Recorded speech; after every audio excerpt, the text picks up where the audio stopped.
പരിശുദ്ധ ദൈവമാതാവിന്റെ വണക്കമാസം 16-ാം ദിവസം. പരിശുദ്ധ കന്യകയും വിശുദ്ധ യൗസേപ്പും ബെത്ലഹേമിലെ ജനനിബിഡമായ തെരുവുകളിൽ നിന്നും അജ്ഞാതവും പരിത്യക്തവുമായ ഒരു കാലിത്തൊഴുത്തിലേക്കാണ് പോയത്. അവിടെ ചെന്ന് നാൽക്കാലികളുടെ വാസസ്ഥലത്ത് വിശ്രമിക്കുവാൻ തീരുമാനിച്ചു. അവിടത്തേക്ക് രാജകൊട്ടാരത്തിലോ പ്രഭുക്കന്മാരുടെ മണിമന്ദിരങ്ങളിലോ വന്നു ജനിക്കുവാൻ അവകാശമുണ്ടായിരുന്നു.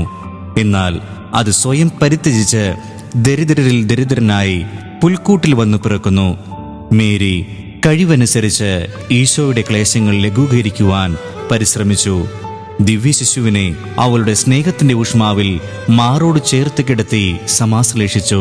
അത്ഭുതപൂർണമായി അവൾ ദിവ്യശിശുവിനെ നോക്കിക്കൊണ്ട് തന്നെ നിന്നു. മണിക്കൂറുകൾ തന്നെ കടന്നുപോയതറിഞ്ഞില്ല. മേരിയുടെ ഉള്ളിൽ പറഞ്ഞറിയിക്കാൻ പറ്റാത്ത അത്രയും ആനന്ദമുളവായി.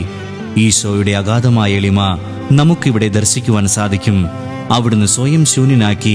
ക്രിസ്തീയമായ എളിമ മിശിഹായുടെ ശൂന്യമാക്കലിലുള്ള ഭാഗഭാഗിത്വമാണ്. അഹങ്കാരത്താൽ നശിച്ച മനുഷ്യനെ എളിമയിലൂടെ അവിടുന്ന് രക്ഷിച്ചു.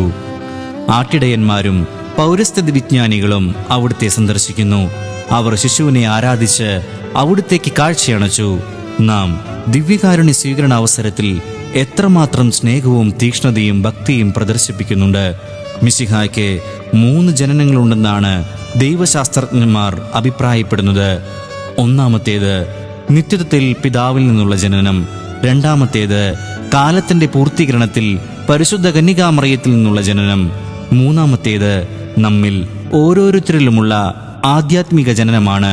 ആ ജനനത്തിലും പരിശുദ്ധ കന്യകയ്ക്ക് കാതലായൊരു പങ്കുണ്ട്. ജപം. പരിശുദ്ധ കന്യകയെ, അവിടുന്ന് അങ്ങേ ദിവ്യസുതനെ പ്രസവിച്ച് ഒരു പുൽക്കൂട്ടിൽ കിടത്തിയല്ലോ. അങ്ങേ ദിവ്യകുമാരന് മാതൃസഹജമായ പരിലാളനകൾ അർപ്പിക്കുവാൻ പോലും സാധിക്കാതെ അവിടുന്ന് വളരെ ദുഃഖിച്ചു.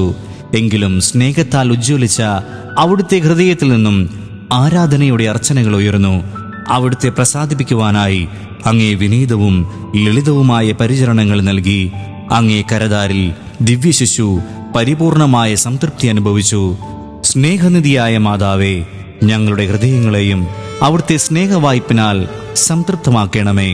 ഞങ്ങളുടെ ഹൃദയത്തിൽ ഈശോ മിശിഹ ആത്മീയമായി പിറന്നു ജീവിക്കുവാനുള്ള അനുഗ്രഹം നൽകണമേ. സുഹൃത ജപം. പിതാവായ ദൈവത്തിന്റെ പുത്രി, പുത്രനായ ദൈവത്തിന്റെ മാതാവേ, പരിശുദ്ധാത്മാവിന്റെ മണവാട്ടി, ഞങ്ങൾക്ക് വേണ്ടി പ്രാർത്ഥിക്കണമേ. പിതാവായ ദൈവത്തിന്റെ പുത്രി, പുത്രനായ ദൈവത്തിന്റെ മാതാവേ, പരിശുദ്ധാത്മാവിന്റെ മണവാട്ടി, ഞങ്ങൾക്ക് വേണ്ടി പ്രാർത്ഥിക്കണമേ. പിതാവായ ദൈവത്തിന്റെ പുത്രി, പുത്രനായ ദൈവത്തിന്റെ മാതാവേ, പരിശുദ്ധാത്മാവിന്റെ മണവാട്ടി, ഞങ്ങൾക്ക് വേണ്ടി പ്രാർത്ഥിക്കണമേ.